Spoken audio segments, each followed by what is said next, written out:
안녕하십니까. 네, 온세통인 시광입니다.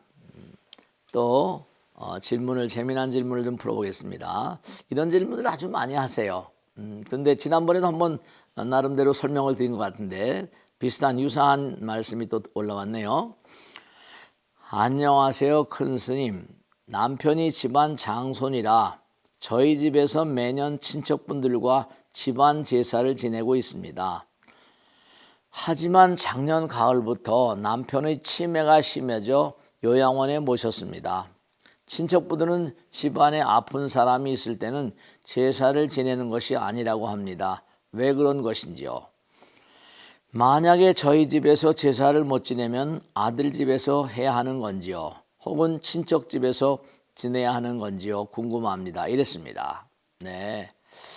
이거 참, 가족분이 또 남편이 몸이 불편하시다니까. 중요한 건 우리가 이렇게 병이 나는 건 크게 두 가지입니다. 하나는 뭐 누구나 가다 노화라는 말씀 드리잖아요. 나이가 들면 기계가 이게 망가지게 돼 있고요.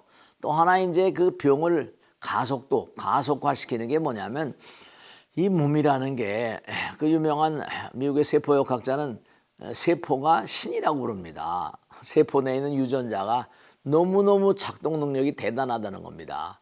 그 유전자였던 그런 시스템을 보고 이건 신이 아니고는 도저히 이렇게 가동이 될 수 없다고 해서 세포를 신이라고 부르기도 합니다만은 중요한 건 우리 몸은 이것도 전부 다 시스템 아닙니까? 세포로부터 이 몸 전체까지 어느 것 하나 전부 다 법 따라 움직이지 않은 게 없습니다. 그러니까 대체로 어떻습니까? 우리가 뭔가 마음이 좀 이렇게 두렵고 좀 이렇게 마음이 좀 불편하고 그러면 음식을 먹어도 얹히잖아요. 그죠? 음식을 들어도 체하지 않습니까? 그런 것처럼 이른바 죄를 짓거나 혹은 업을 쌓거나 두려움, 공포 이게 전부 다 마음에 부조합니다. 그러니까 모든 그런 시스템들은 뭐냐면 우리 몸의 시스템들은 육신과 법신이 있어서 육신과 법신이 하나라는 게 색즉시공 아니겠습니까? 공즉색이에요. 그러니까 마음이 전부 다 몸의 영향력을 행사하고 또 몸이 또 마음의 영향력을 행사하기도 합니다. 기분이 좋으면 몸이 다 잘 돌아가죠. 근데 이게 뭐냐면 이른바 두려움과 공포와 뭐 의심과 뭐 여러 가지 문제점이 있으면 몸의 고장의 나이가 일수입니다. 그러니까 이른바 말하면 뭔가 가족이 이렇게 몸에 고장이 나 있을 때는 제사를 지내는 것이 아니라고 하던데요. 이렇게 그런 법은 없습니다. 뭐 어느 집안이나 병든 사람이 없는 집안이 있습니까? 부처님 말씀대로 아들이 그냥 외동아들이 막 돌아가셔 죽었어요. 그래서 부처님께 가서 한없이 웁니다. 근데 부처님께서 그렇게 말씀하시죠. 저 사가에 내려가서 저 세속에 내려가서 그 집집마다 이 세상을 등진 사람이 없는 가정이 있거든 거기 가서 쌀 한 줌을 얻어와라 뭐 이렇게 얘기했다는 그런 부처님 말씀이 계십니다. 그 방방곡곡에 다 돌아다녀도 집집마다 돌아가시는 분이 없는 집이 없습니다. 네. 그러니까 마찬가지로 생로병사이기 때문에 태어난 이상 늙지 않을 수가 없고 병들지 않을 수가 없습니다. 그리고 죽지 않을 수가 없으니까요. 다 병들게 돼 있어요. 근데 그 병들면 제사는 그럼 누가 지냅니까? 아니 중요한 건 뭐냐면 이른바 말하면 아니 병을 고치기 위해서 제사를 지내는데요. 병을 고치기 위해서 이제 천도제도 지내고 그럽니다. 중요한 거는 남편의 치매가 심해서 요양원에 모셨습니다. 그러면 그 가족들 이건 참 중요한 얘기인데요. 그럼 아버지가 병원에 계시니까 제사를 지내지 않아야 되느냐?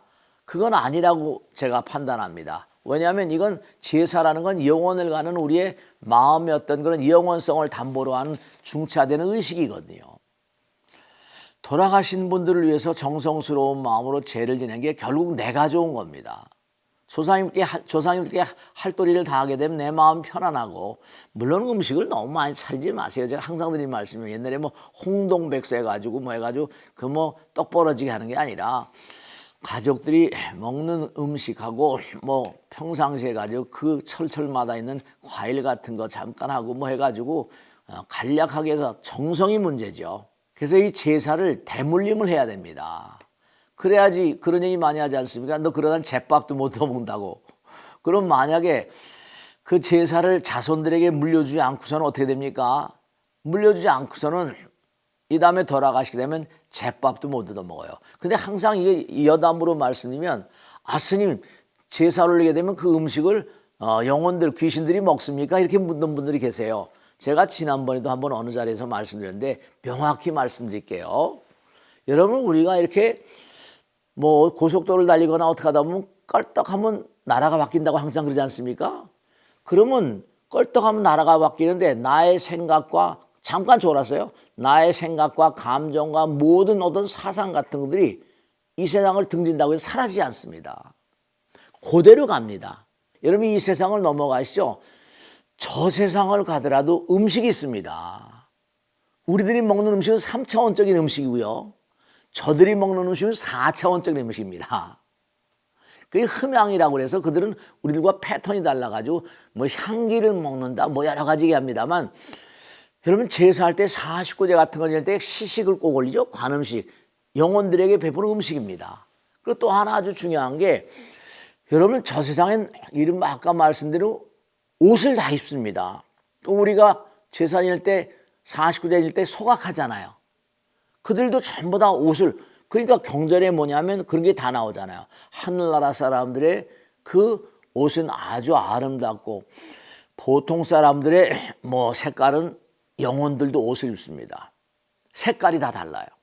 그리고 악도 중생들이 시커멓다고 안 그렇습니까? 느티나무를 불에 그을린 것 같다 그럽니다. 이승과 저승의 차이가 전혀 없다고 보시면 됩니다. 다만 차원의 차이입니다. 여기서 먹던 걸 우리가 쌀밥, 뭐 콩, 생선 이런 걸 우리가 잡수인다고 한다면 저 세상에 가면 기름 맛입니다. 그들은 기성 인간들이거든요. 4차원적인 존재들입니다. 그래서 꼭 당부드리겠는데 이른바 말하면 저희 집에서 제사를 못 지내시면 아들 집에서 지내야 하는가. 중요한 건 뭐냐면 아무리 남편이 치매가 들었다 하더라도요. 중요한 것은 선조님들은 이 세상을 증졌다 보면 치매든 것과 상관이 없습니다. 정성이 중요합니다. 그러니까 어려우시더라도 간소하게 아들, 딸들에게 뭔가 이 제사 올리는 그런 그 의식, 중요한 어떤 그 진심으로 우러나오는 그런 의식을 대물림을 해야 됩니다. 이게 지금 아주 문제가 되는 게 나라에 지금 여러 가지로 막 갈등이 많아가지고 제사를 안 지내는 집안들이 많이 있다고 하는데 제가 꼭 말씀했는데요. 남 잘 되게 하면 내가 잘 되는 것이고 조상님이 남입니까? 조상님 우리의 뭔가 골수와 모든 것을 해주신 은인이 아닙니까? 그러니까 조상님을 잘 모시는 것을 대물림을 하게 되면 그 집안은 틀림없이 발복한다 이런 걸 말씀드리고 싶습니다. 네, 그러면 오늘 여기서 마치겠습니다. 고맙습니다. 다음 주에 뵙겠습니다. 네.